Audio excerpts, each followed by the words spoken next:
नमस्कार दोस्तों, स्वागत है पंसिल एजुकेशन एकेडमी के लर्निंग प्लेटफॉर्म में। भारत में क्या हो रहा है कि 22 जनवरी का दिन बहुत ही ऐतिहासिक रूप से माना जा रहा है, क्योंकि इस दिन हमारे प्रभु श्री राम जी की प्राण प्रतिष्ठा के साथ मूर्ति की स्थापना की जाएगी 22 जनवरी को, जो कि उत्तर प्रदेश के अयोध्या जो स्थान है वहां पर इसकी मूर्ति की स्थापना की जा रही है। पूरे भारत के साथ साथ पूरे विश्व की नजर इस वक्त भारत में लगी हुई है कि 22 जनवरी का दिन क्या होगा, पूरे भारत से संबंधित पूरे विश्व में एक ऐतिहासिक रूप से माना जाएगा। अब यहाँ जो प्रतिष्ठा की जा रही है, एग्जाम पॉइंट ऑफ व्यू से यहाँ से क्या क्वेश्चन बनने जा रहे हैं, परीक्षा को छोड़ो, ये भी हिंदू समाज सनातन धर्म संबंधित बहुत ही इंपॉर्टेंट, इसमें आपको जानकारी दी जाएगी। तो देखते हैं, जो अयोध्या है उत्तर प्रदेश में, और जो अयोध्या में जो मंदिर बनाया जा रहा है राम मंदिर, वो की भव्य रूप से बनाया जा रहा है। अब यहाँ से एक क्वेश्चन ये आ सकता है कई बार कि अयोध्या किस नदी के किनारे है, तो नदी है यहाँ पर सरयू नदी के किनारे राम मंदिर की स्थापना की जा रही है। इस मंदिर को बनाने से पहले इतिहास में बहुत उतार चढ़ाव देखने को मिले हैं, क्योंकि जहाँ पर मंदिर बनाया जा रहा था बहुत सारे यहाँ पर हमारे सनातनी लोगों ने यहाँ पर अपनी बलिदान दिए है। जैसे भारत के गुलाम था और कुछ लोगों ने, जैसे महात्मा गांधी हो जाएगा, जवाहरलाल नेहरू हो जाएंगे, भगत सिंह, सुभाष चंद्र बोस ने बलिदान देकर आज़ादी दिलाई थी, वैसे इस मंदिर के निर्माण करने से पहले भी ऐसी हिस्ट्री से जुड़ी हुई है। ये बहुत इतिहास में वो तो लोगों ने इसमें अपने बलिदान दिया है, जिसका परिणाम स्वरूप 22 जनवरी 2024 को यहाँ पर ऐतिहासिक पल देखने को हमको मिल रहा है। जब इस मूर्ति की स्थापना की गई थी, तो यहाँ पर जो मूर्ति बनाई गई है रघुराम जी की, इस मूर्ति की यहाँ पर क्या की जाएगी, स्थापना की जाएगी। अब यहाँ से ये क्वेश्चन आने जा रहा है कि इस मूर्ति के वास्तुकार कौन है। एक्चुअली ये मंदिर है, ये मूर्ति है, ये 22 जनवरी की मूर्ति की जाएगी, स्थापना की जाएगी अयोध्या में। लेकिन क्वेश्चन है ऐसे यहाँ आएगा क्वेश्चन कि इस मूर्ति के जो वास्तुकार है वो कौन है। इस मूर्ति के वास्तुकार दक्षिण भारत से संबंधित है। जी हाँ, दक्षिण भारत से संबंधित है। राम मूर्ति के जो वास्तुकार, उनका नाम है अरुण योगीराज। इन्होंने जो कर्नाटक नामक क्या है राज्य से संबंधित है, इन्होंने इस मूर्ति क्या किया है, डिजाइन तैयार किया हुआ है। अब हिमाचल प्रदेश से अयोध्या का संबंध क्या है, इसको हम ध्यान से देखेंगे। जो अयोध्या आज यहाँ पर अयोध्या नगरी बसाई गई है, वहां पर इसका पहला नाम साकेत नगर हुआ करता था। साकेत नगर हुआ करता था। अब इसका नाम अयोध्या कैसे पड़ा? जो साकेत नगर था, वहां के जो राजा होते वो शांतिपूर्ण ढंग से वहां पर शासन किया करते थे। साकेत के राजा, वहां पर युद्ध ही नहीं होता था, मतलब राजा के साथ आसपास के राज्यों के साथ मैत्रीपूर्ण संबंध थे। अब युद्ध न होने के कारण जहां पर युद्ध ना हो उसको कहते अयुद्ध। अयुद्ध से धीरे धीरे नाम आया अयोध्या, वहीं से इसका नामकरण हुआ है। अब हिमाचल प्रदेश का संबंध क्या अयोध्या से, इसको हम ध्यान से समझते हैं। हिमाचल प्रदेश का जिला है कुल्लू। वहां के राजा हुआ करते थे जगत सिंह। ये राजा हुआ करते थे कुल्लू के, इनका नाम था राजा जगत सिंह, जो कि 1640 से लेकर 1670-80 आसपास की इनका शासन चला हुआ था। जब ये शासन कर रहे थे तो इनके राजपाल जो उनका दरबार था, वहां से एक अफवाह आती है कि एक कुटिया है, एक आश्रम है राज्य के बिल्कुल सीमा क्षेत्र में, वहां पर एक उसके पास जो ऋषि है, वहां उनके पास क्या है, बहुत सारे मोती हैं। ऐसी खबर इनको मिलती है। देखो ध्यान से सुनना, क्योंकि ये जो हिमाचल प्रदेश अयोध्या से कैसे और अयोध्या का संबंध हिमाचल से कैसे, इसको हम ध्यान से यहाँ पर बताने का प्रयास कर रहे हैं। जब राजा थे जगत सिंह राजा थे, उनको जब सूचना मिलती है कि एक कुटिया है, वहां पर क्या कुछ ऋषि के पास क्या है, कुछ मोती रखे गए हैं। एक बार राजा क्या करता है, उस क्षेत्र के आसपास क्या कर रहा है, भ्रमण कर रहे होते हैं। वहां पर उनको जो ऋषि होते हैं, वहां जो आश्रम होता है, वहां पर उनको जाते हैं और उस आश्रम की क्या कहते हैं वो देखते हैं। उस आश्रम में क्या था, जो ऋषि का जो आश्रम हुआ करते थे, वहां पर ऋषि रह के थे, उनका नाम था दुर्गा दत्त।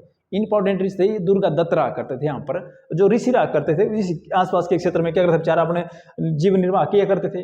अब इनके पास मोती तो छोड़ो, इनके पास 2 वक्त खाने के पैसे तक नहीं हुआ करते थे। और अफवाह थी इनके पास 3 मण क्या है, इनके पास मोती है।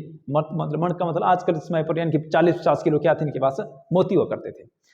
जो ऋषि थे, अब इनके पास क्या है, मोती तो थे नहीं, लेकिन अफवाह थी राजा ने। अब राजा ने, जब राजा गए थे, उन्होंने आदेश दिया था कि जब राजा वापिस आएंगे तो जो मोती है ऋषि के पास, राज्य कोष में जमा करवा दे। अब राजा जब वापिस आए थे तो ऋषि डर के मारे ऋषि ने क्या करती थी, इसमें आत्महत्या करती थी। हत्या कर दी थी। तो उन्होंने क्या करते थे, जो कुटिया थी इनकी, उसको क्या करते थे, जला दिया था और उन्होंने आत्मदाह कर दिया था। आत्मदाह कर दिया था तो राजा को जाने श्राप दे दिया था, क्योंकि इनके पास निर्दोष होकर इनको क्या मिली थी, सजा मिली थी। भले अफवाह के कारण मिली थी, राजा को इस सजा मिली थी। अब सजा क्या मिली थी, जब राजा जब भी कोई खाना खाते थे, इनको खाने में क्या मिलता था, कीड़े मकोड़े दिखते थे, इनको खाना खा ही नहीं सकते थे। और जब कोई पानी पीते थे तो इनको जो पानी का कलर रंग दिखता था वो लाल रंग दिखता था। अब जिसके कारण राजा के स्वास्थ्य में प्रभाव पड़ने लगा। अब राजा के स्वास्थ्य में प्रभाव पड़ने लगा तो इसके जो प्रजा थी उस वक्त प्रजा क्या लगी, परेशान रहने लगी। राजा के साथ साथ जो इनके जो मंत्रीगण थे वो उनके राजा के जो समस्या थी, अब खाना कैसे खाना, राजा नहीं सही, राजा तो ऑटोमेटिक उसके स्वास्थ्य में क्या करना, प्रभाव पड़ना था। इसके कारण यहाँ मंत्रिमंडल ने निर्णय लिया जाता है कि अयोध्या में जाना है, वहां पर भगवान रघुराम जी की, भगवान राम की वहां से मूर्ति लानी है कुल्लू में। अब कुल्लू से मूर्ति लाई जाती है अयोध्या से। अब वहां पर भेजा कौन जाता है, दामोदर दास का एक व्यक्ति होता है, गुप्तचर होता है, जहाँ से वो जाता है अयोध्या, यानी कि उत्तर प्रदेश के अयोध्या नगरी में जाता है और वहां से रघुनाथ की मूर्ति लाई जाती है।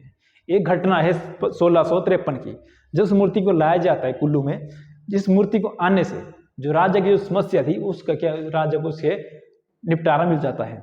तो इसी मूर्ति के कारण हिमाचल प्रदेश के कुल्लू जिले में दशहरा मनाया जाता है। एक अंतर्राष्ट्रीय मेला है कुल्लू का दशहरा। तो मेला इसी मूर्ति के आगमन के मेला लगाया गया था और इस मूर्ति के लाने के बाद 1660 में रघुनाथ मंदिर भी बनाया गया कुल्लू में। उसके बाद यहाँ पर हर साल यहाँ पर मेला लेके होने का प्रावधान शुरू हुआ। ये रीति रिवाज चला है और जो कि 2023-24 में भी प्रावधान इस तरह ही चला हुआ है। तो रघुनाथ की जो मेला लगता है, जो दशहरा लगता है, वो रघुनाथ की मूर्ति की बाहर निकलती है पालकी में और पूरे जो ग्राउंड है ढालपुर में वहां उसकी परिक्रमा करवाई जाती है और मेला शुरू किया जाता है। तो ये थे कुल्लू दशहरे की बात, जो कि अयोध्या से संबंधित है। लेकिन ऐसी ही घटना है हमारे यहाँ सुंदरनगर में भी। सुंदरनगर में क्या है, एक मंदिर है राम मंदिर, जो कि 22 जनवरी 2024 से जो भारत सरकार जो मंदिर बनाया गया है अयोध्या में, उससे संबंधित है ये मंदिर भी। अब ये संबंध क्यों जोड़ा जा रहा है, जैसे राम मंदिर को इतना समय लगा, वैसे इस मंदिर को बनाने में बहुत सारा समय लगा हुआ है। लगभग इसमें 1998 में मंदिर का निर्माण किया गया था, 2023 चल पड़ा है। लगभग 25 सालों से मंदिर बनाया जा रहा है, इसका निर्माण कंप्लीट नहीं किया गया है। इतना समय क्यों लग रहा है, क्योंकि बहुत ही सुंदर, हिमाचल प्रदेश के सुंदर जिले में एक आकर्षण का केंद्र बनने जा रहा है मंदिर। अभी मंदिर 1998 से बनाया जा रहा है और लगभग 2024 चल पड़ा है। तो इसमें जो मंदिर का जो खर्चा है लगभग 40 से 42 लाख रुपए इसमें खर्चा बताया जा रहा है। अब जिस मंदिर को बनाया जा रहा है, पदम सिंह नाम है इनका, जो कि महादेव नामक गांव सुंदरनगर में, वहां से संबंधित है वो इस मंदिर को कंटिन्यू, इस मंदिर में क्या कर रहे हैं, निर्माण कराए जा रहे हैं। और जितने पत्थर लगा इस मंदिर में, हर पत्थर में राम राम नाम अंकुरित किया जा रहा है और बिल्कुल भव्य, यानी कि बहुत ही सुंदर मंदिर है यहाँ सुंदरनगर का। जब मंदिर कंप्लीट हो जाएगा तो एक आकर्षण का केंद्र बन जाएगा हमारे सुंदरनगर के लिए भी राम मंदिर। सोचिए इतनी हिस्ट्री जुड़ी है इस मंदिर से। जो राम मंदिर बनाया जा रहा है अयोध्या में, उससे संबंध से इस मंदिर को भी जोड़ा जा रहा है। तो देखते हैं 22 जनवरी 2024 का इंतजार सभी भारतीयों को रहेगा, जो कि राम मंदिर से संबंधित रहेगा। देखते हैं अगली क्लास में मिलते हैं, तब तक के लिए जय हिंद।